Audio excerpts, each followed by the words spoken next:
안녕하세요. 한국경제신문 경제부 자동욱 기자입니다. 최근 기업인들을 만나면 온통 환율 얘기뿐인데요. 천장이 뚫린 것 아니냐 이런 푸념까지 나올 정도입니다. 전 세계적인 강달러 현상을 고려하더라도 원화가치 하락폭이 크다 이런 분석도 많은데요. 경제 일타 강사죠. 오건영 신한 프리미어 패스파인더 단장님을 모시고 얘기를 들어보도록 하겠습니다. 안녕하세요. 안녕하세요. 오늘도 원달러 환율이 올랐는데 네. 1460원 선을 훌쩍 넘었어요. 네. 그동안 심리적 저항선이라고 했던 1450원 선이 낮아 보이는데 최근에 고환율 현상 뭐 어떻게 보시나요? 이제 두 가지죠. 저도 환율 뛰는 거 되게 불편한데요. 이제 환율이 뛰는 현상은 이제 그 두 가지로 볼 수 있는 게 결국은 원달러지 않습니까? 원달러 환율이라는 얘기는 한국 봐야 되고 미국 봐야 되는 건데 첫 번째는 이제 미국 경제가 워낙에 강한 겁니다. 미국 예외주의라고 하죠. 혁신도 미국에 존재하고 있고 그 다음에 전 세계에서 원유 수출도 지금 원유 산유국 레벨에서는 지금 1400만 배럴이니까 1위거든요. 2위가 러시아가 1000만 배럴이니까요. 그럼 이제 원유 수출까지도 하고 있고 그럼 사실 뭐라고 해야 될까요? 이제 축구 선수 이런 걸로 따지면은 무결점 스트라이커 뭐 그런 느낌을 되게 많이 주는데 그러다 보니까요. 지금 미국은 너무 탄탄하고요. 다른 나라는 너무 안 좋습니다. 그럼 이제 투자하는 사람들 입장에서는 대안이 딱 하나밖에 없는 거죠. 그러면 미국으로 돈이 쏠리게 되는데 이런 생각이 좀 들어요. 이제 2008년도 글로벌 금융위기 이후에 미국이 양적 완화라는 걸 하면서 달러를 어마어마하게 풀었거든요. 그때 당시에는 미국이 푼 달러가요. 70%가 해외로 나갔습니다. 왜냐하면 미국의 성장보다는 신흥국의 성장이 강하기 때문이거든요. 그럼 해외로 돈이 딱 몰리다 보니까 그때 당시에 2010년도, 11년도 한국경제신문 뉴스 한번 보셔도 기억나시는 게 있으실 건데 그때 당시에 신흥국이 뭐라고 했냐면 돈 좀 그만 들어오라고 너무 유동성이 많이 들어와가지고 답이 없다고. 그래서 어떤 나라는 토빈세를 했었고요. 우리나라 같은 경우는 그 거시경제 안전성 대책이라고 해가지고 돈 들어오는 거 막으려고 했었어요. 근데 그때 풀렸던 돈들이 다 해외에 나가 있었잖아요. 지금 답이 없으니까 다 미국으로 돌아오는 겁니다. 그래서 미국의 자산을 사고 있거든요. 그러면은 풀린 돈이 많은 만큼 미국으로 쏠리게 되니까 어마어마한 유동성을 겪게 되겠죠. 그러면 미국의 자산을 살려면 당연히 달러를 사서 들어가야 되잖아요. 압도적인 성장으로 미국의 자산 시장이 튼튼하니까 달러가 강세를 보이죠. 압도적인 성장에다가 물가까지 높고 자산 시장도 뜨겁잖아요. 그럼 연준 입장에서도 금리를 높게 유지해야 됩니다. 그럼 미국은 금리가 높지 않습니까? 또 전 세계에 그렇죠. 자금이 또 들어오네요. 성장도 강하고 금리도 많이 줍니다. 그럼 당연히 미국으로 돈이 쏠리겠죠. 당장 이런 얘기들 해요. ETF 하시는 분들도 아니 원화로 하면 우리나라 금리가 지금 3% 정도거든요. 그렇죠. 미국은 지금 단기채로 하면 초단기채로 해도 4%가 넘는 금리를 주는데 달러잖아요. 게다가 그럼 뭘 갖고 싶냐라고 하면은 달러네요. 이제 이렇게 얘기가 어쩔 수 없이 흘러가게 되더라고요. 그러니까 뭐냐면 레토릭이 너무 쉽게 가는 겁니다. 그러면 이제 자금이 이제 미국으로 몰리는 문제가 생기게 되겠죠. 근데 이제 반대편에서 우리나라의 상황을 보면은 우리나라 같은 경우는 지금 내수 소비 경기가 굉장히 안 좋지 않습니까? 수출로 그나마 버티고 있는 건데 수출도 이제 트럼프라는 사람이 등장하게 되면서 실제로 어떻게 될지 불확실성이 굉장히 높아지게 되죠. 그럼 우리나라 같은 경우는 그리고 또 정정 불안까지 같이 겪다 보니까 이게 우리나라에 대한 리스크가 굉장히 높아진다는 생각을 하게 돼요. 그러면 달러는 한없이 세지는데 우리나라 원화가 약해지는 거지 않습니까? 그럼 당연히 원화보다는 달러에 대한 매력이 압도적으로 높아지게 되니까 이게 원달러 환율의 상방 압력으로 계속해서 작용을 하고 있다.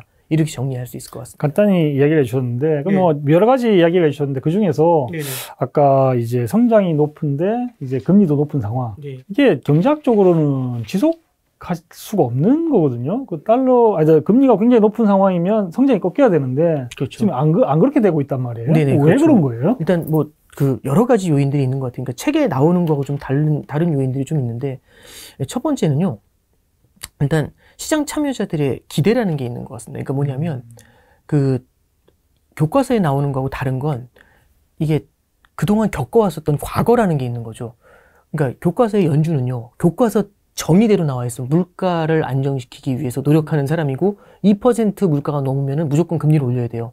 근데 이번에 보시면은 물가 전망이 12월 달 FOMC 때 내년 물가 전망을 연준이 끌어올렸거든요. 그렇죠. 내년 성장 전망 끌어올렸거든요.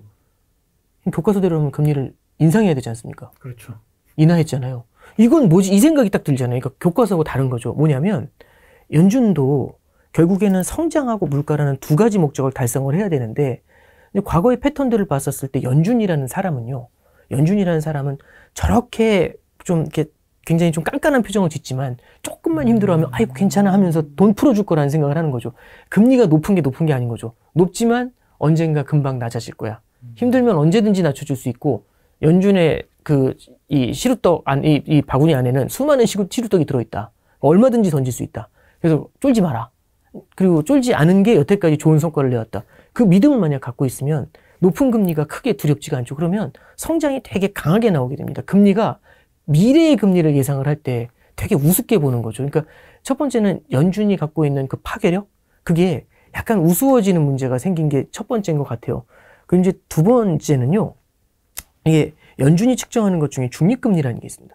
중립금리도 올라왔죠. 예, 이게 이제 근데 얼마인지는 아무도 몰라요.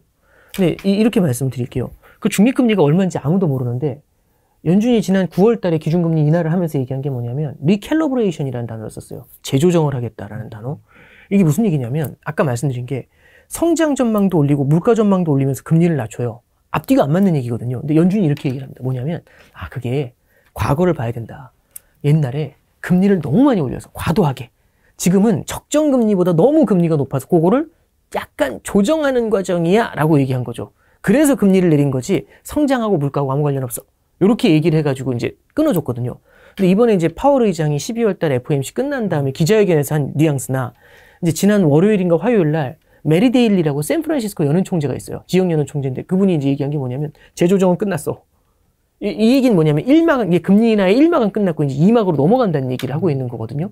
그럼 이제 말씀드리고 싶은 게 뭐냐면 중립금리를 시장이 견딜 수 있는 레벨보다 너무 낮게 지금 시장이 만약 연준이나 이런 쪽이 판단을 하고 있다면 오히려 시장은 되게 시간을 번 케이스가 되겠죠.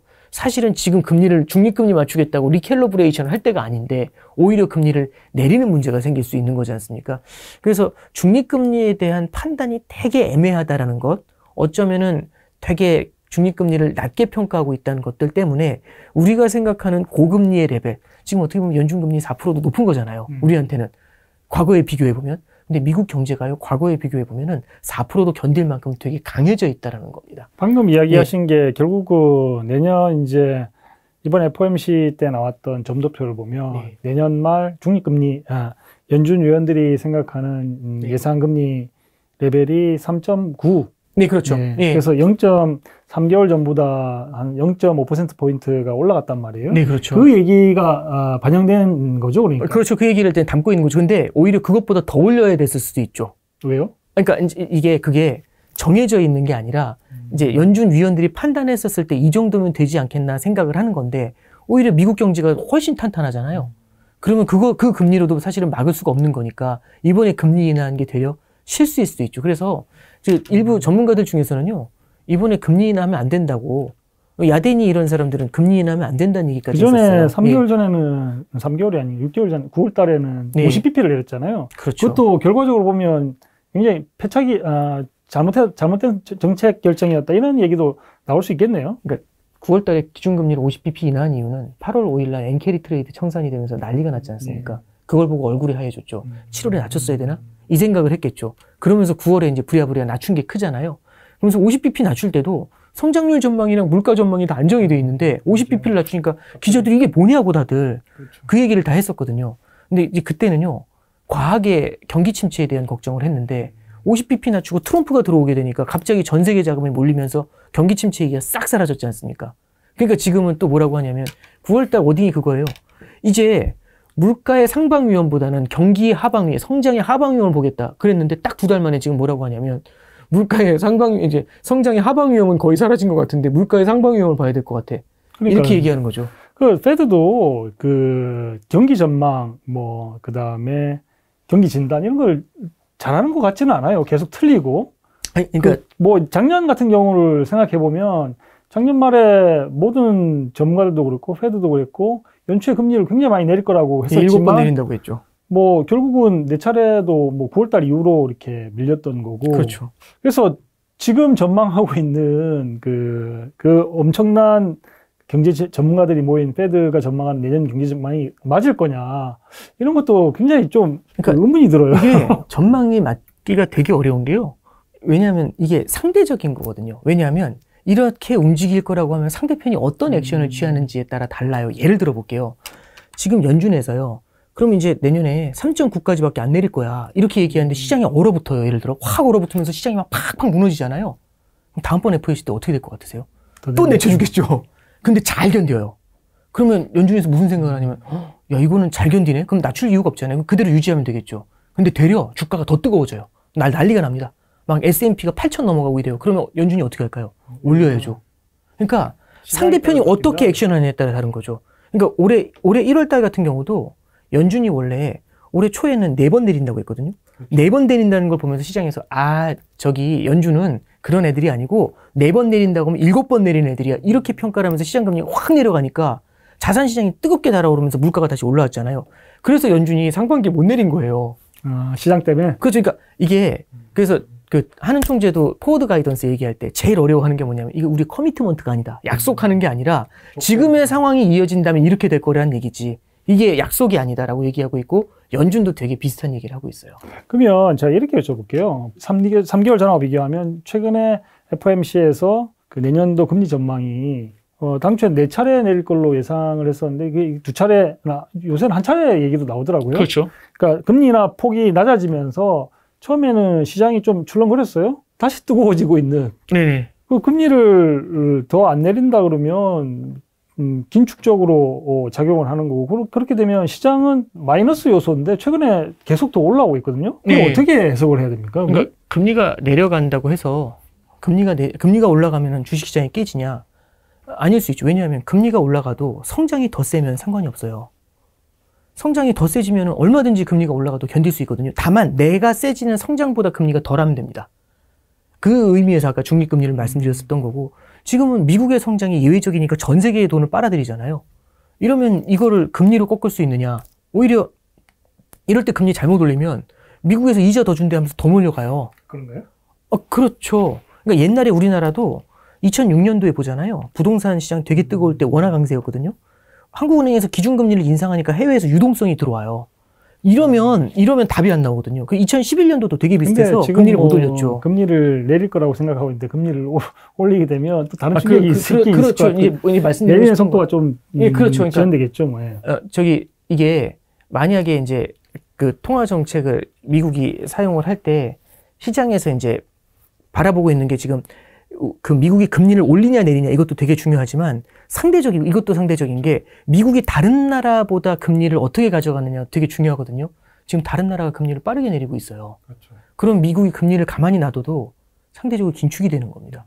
예, 그런 이슈가 이제 또 벌어질 수가 있는 거죠. 이게 한국 상황이 좀 그런 상황인 것 같은데 지난주 물가점검 회의 때 이제 하는 총재가 나서 간담을 했는데 그 당시 발언이 뭐 여러 가지 발언이 있었지만 통화정책도 경기를 같이 고려해서 시기를 조정하겠다. 네. 이런 발언을 했었고 뭐 이런 여러 가지 발언들이 내년에 금리 인하 속도를 좀 빨리 가겠다. 이런 메시지로 읽혔거든요. 네. 그게 결국은 그 한미금리 차가 더 벌어질 수 있겠구나라는 예상을 줬고 시장에도 영향을 미쳤다. 이렇게 네. 해석을 하면 될까요, 그러면? 영향을 준 건 맞는 것 같고요. 근데 저는 조금 그 해석을 딱 보면서 이거는 저기 금리를 많이 내릴 수밖에 없겠구나. 이렇게 이제 해석이 돼 가는데 이제 그 하는 총재 코멘트 중에서 저도 귀에 들어왔던 게 방금 말씀하신 거랑 질문 중에 B컷 질문이 있었어요. 제 기억에. B컷 질문했는데 아직 그 정도는 이렇게 이제 근데 그 정도는 이라는 얘기를 들으면서 한 번을 하겠네라는 반대의 생각을 이게 사실 다 들은 게 비슷하게 들었을 거잖아요. 그래서 저도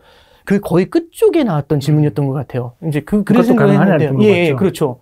그래서 그때 당시 그러면 내년에 많이 하게 되나? 이제 이 생각을 저도 하게 됐었는데 근데 포인트는 뭐냐면 하는 총재가 이건 어디까지나 지금까지 얘기인 거고 이후에 다른 데이터가 들어오면 다른 걸 고려해야 된다는 얘기를 했지 않습니까? 사실 그게 FOMC 이전이었어요. 그렇죠. 그럼 FOMC가 됐고 환율이 이제 만약에 변동성을 계속 높이면서 뛰잖아요. 그러면 얘기가 달라질 수가 있거든요.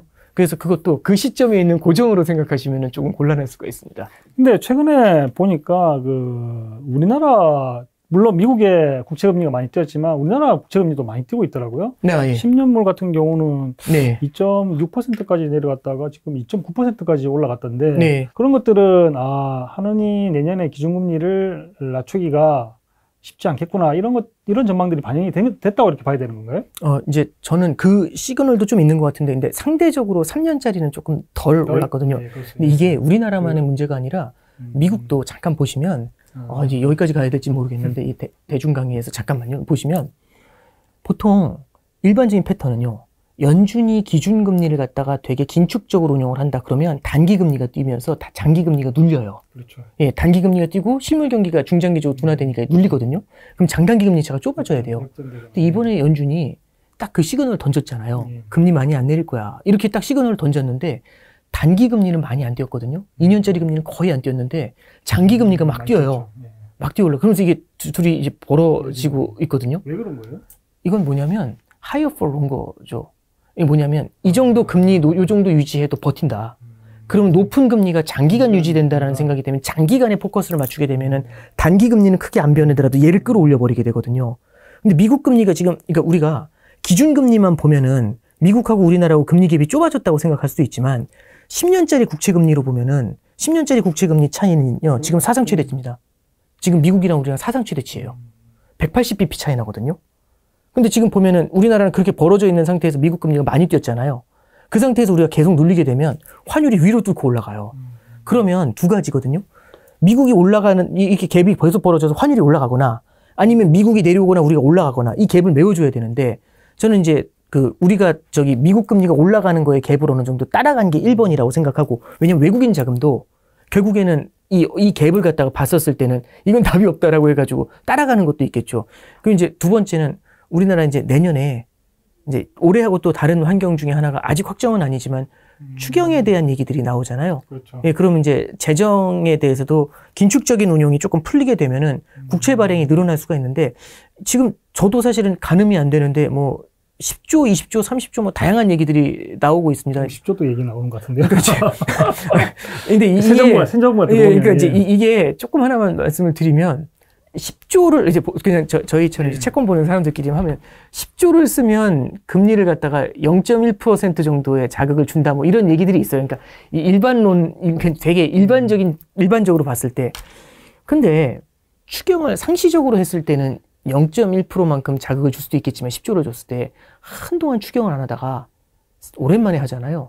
이 단 것도 매일 드실 때마다 이게 사람이 느끼는 이 맛의 효과가 똑같냐. 매일매일 먹으면 비슷한데 약한데 6개월 만에 한번 드리면 되게 맛있을 수 있지 않습니까? 술을 오랜만에 먹는 것 같아요. 그렇죠. 그러면 이제 되게 짜릿한 느낌이 날 수 있잖아요. 그래서 그게 제 생각에는 아마 채권 시장에서도 어느 정도는 오랜만에 오는 추경에 대해서 조금 더 바라보고 있는 시각도 있지 않냐. 그렇죠. 왜냐하면 뭐 이재명 후보 이런 사람들은 또 확장 재정을 굉장히 강조하는 사람들이니까 그런 영향들이 이제 채권 시장에 반영되고 있다 이렇게. 예, 저는 그래서 이제 대외적인 요인도 있지만 대내적인 요인도 이제 같이 바라볼 필요가 있다라는 생각은 좀 듭니다. 이제 환율을 얘기를 할 때 이제 미국 감리금리 차도 그렇고 뭐 대외 정책 이런 것들도 여러 가지를 이야기할 수밖에 없는데 한국의 상황 같은 것들이 좀 과거와 달라졌다 이렇게 얘기하시는 분들도 많아요. 네네.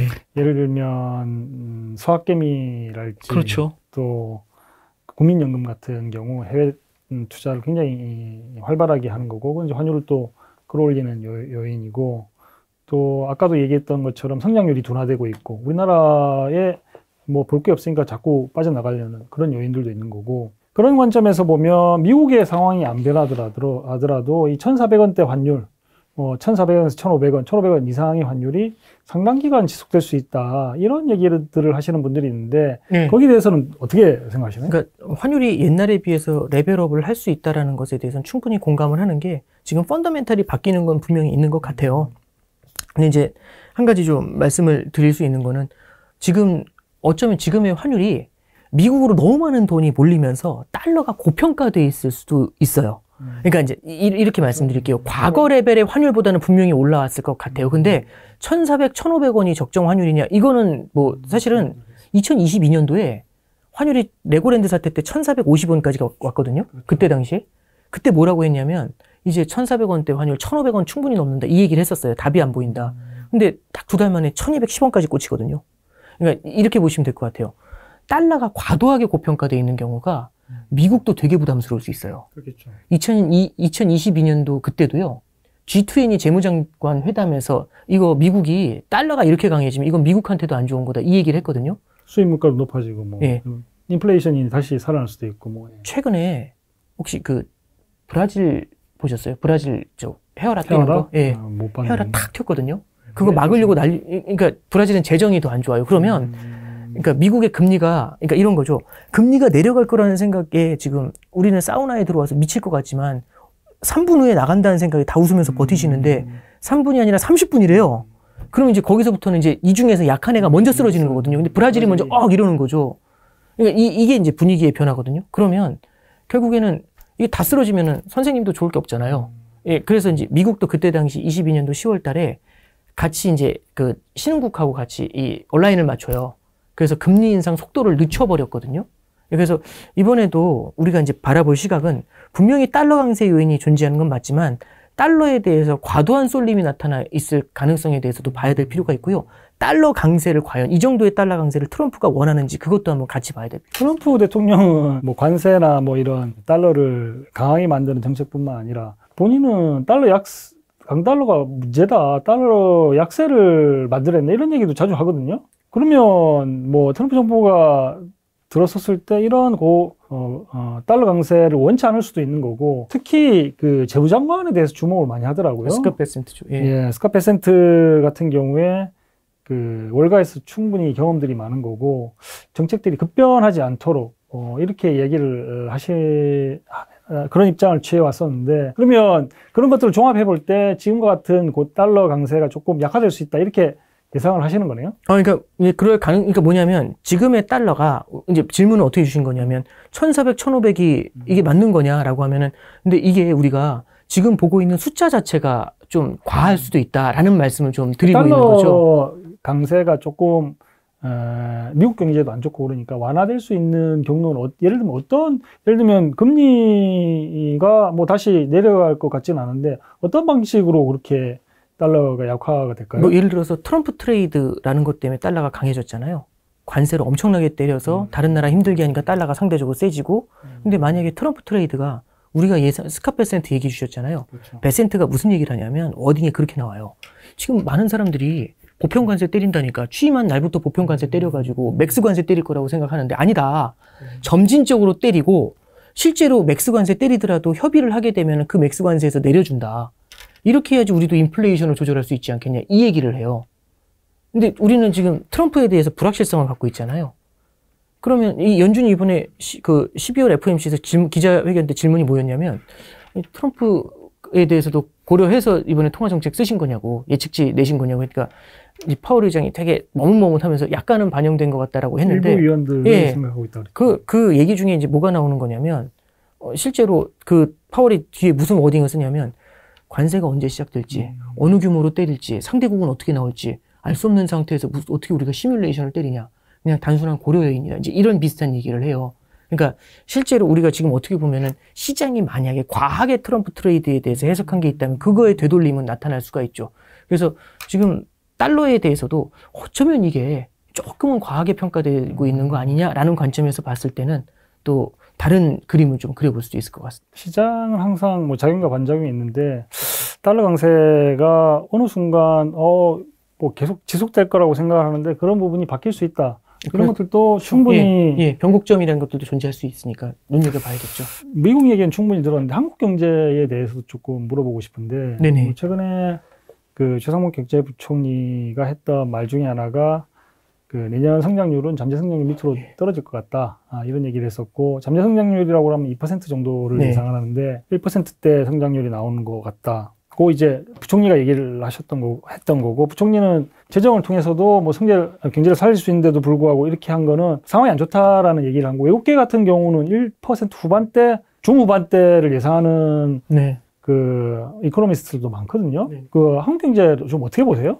저는 이제 이번에 성장률을 바라보면서 이제 기자님도 그렇고 대부분 다 느끼시는 느낌이 이런 거죠. 1.9라는 숫자에 대해서 우리가 받아들이는 느낌인데 1.9 이렇게 말하면 그 느낌이 사실은 없잖아요. 그렇죠. 근데 이제 이런 게 있어요. 그러니까 제가 1,000원을 드리겠습니다 하면은 뭐 애한테 이제 1,000원 줄게 이러면 기분 좋아할 수도 있지만 어제까지 2,000원 준다고 했다가 오늘 1,000원 주면 되게 기분 나빠할 수 있거든요. 그러니까 무슨 말씀이냐면 사실 내년도 전망을 바라볼 때 지금 전체적으로 내년도까지 2.1에서 2.2 정도 보는 게 올해 여름 정도까지 분위기였어요. 그렇죠. 근데 그게 계속 내려온 거지 않습니까? 그럼 내려와서 이제 그것도 잠재 성장률 밑으로 내려오니까 두 가지죠. 잠재 성장률 밑으로 내려온 데다가 위에서부터 계속해서 흘러내려왔다는 것. 이 두 가지가 이게 추세적으로 되게 어려운 상황이 됐구나라는 그 느낌을 분명히 주고 있는 것 같아요. 그런 면에서 봤을 때 우리나라 경제에 대해서 당연히 걱정할 수밖에 없는 게 첫 번째인 것 같고요. 이제 저 아까 이제 추경에 대해서도 말씀드렸지만 이제 반작용이라는 게 나타날 수 있죠. 어렵다고 하면 그런 것들은 또 새로운 여론을 또 만들어낼 수도 있습니다. 그래서 막 퍼주는 그런 형태의 뭐 경기 부양보다도 그래도 이제 하는 총재도 비슷한 얘기를 했거든요. 예, 추경에 대해서는 그러니까 제한적인 상황에서 이게 지금 잠재 성장률을 하회할 정도까지 경제 성장률이 떨어졌다면 추경에 대해서도 고민해 볼 필요가 있다고 했고 최상목 부총리도 그 의견 귀중하게 듣겠다 이제 이런 표현들이 있었죠. 근데 이제 정부 담당자들이나 뭐 한은이 보는 거나 외부에서 보는 거하고 달리 정부에서는 지금 탄핵 국면이고 해서 추경을 한다고 했을 때 이렇게 얘기를 하더라고요. 10조 추경을 한다고 뭐 우리나라 GDP가 거의 뭐 500조, 600조 뭐 이 정도 되는데 그 정도 한다고 해서 뭐가 달라지느냐. 근데 다만 새로운 정부가 들어오면 이제 예산 정책을 다르게 편성할 거고 그때쯤에 추경 얘기가 나올 텐데 그때는 뭐 예를 들어 갖고 뭐 윤석열 정부 할 때도 50조를 했었거든요. 그 정도의 추경이 나오긴 할 건데 그러면 새 정부가 들어서는 시점이 어디냐? 뭐 빨라도 5월, 6월이거든요. 5월, 6월까지는 추경이 없는 셈이란 말이에요.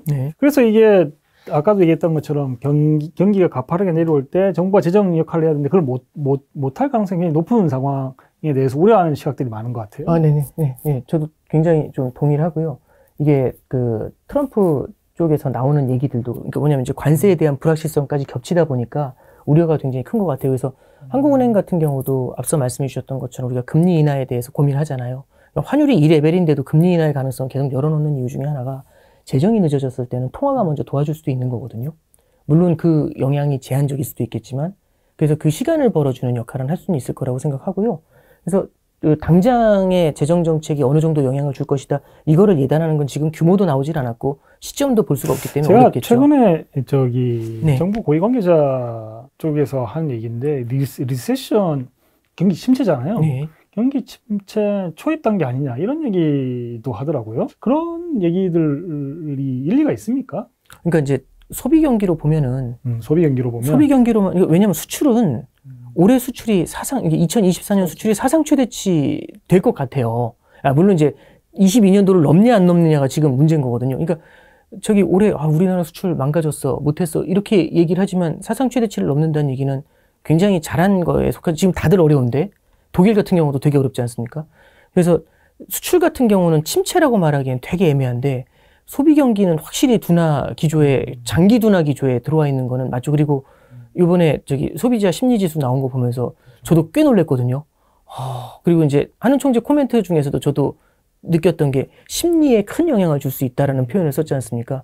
저도 그 부분에 대해서는 우리가 주목해 볼 필요가 있고요. 이 심리를 갖다가 자극하는 무언가는 필요한 것 같아요. 그게 추경이 되든 금리 인하가 되든. 그래서 우리가 뭐 그게 요거밖에 안 줘서 영향이 없을 거야. 0.25 낮춰서 무슨 의미가 있겠어라고 하지만 사실은 가이던스를 열어주는 이제 시장 상황에 따라 뭐 이렇게 다 대응할 수 있는 건데. 그렇죠. 그럼 제가 이렇게 여쭤볼게요. 지금 또 이제 뭐 굉장히 많은 사람들이 환율 얘기를 하고 있는데 1,400원, 1,500원을 뚫을 수 있다 이런 얘기도 나오거든요. 이런 1,400원 후반대 환율이 있는 상황에서 금리를 내리는 결정을 하기가 진짜 쉽지 않을 것 같은데. 네, 그렇죠.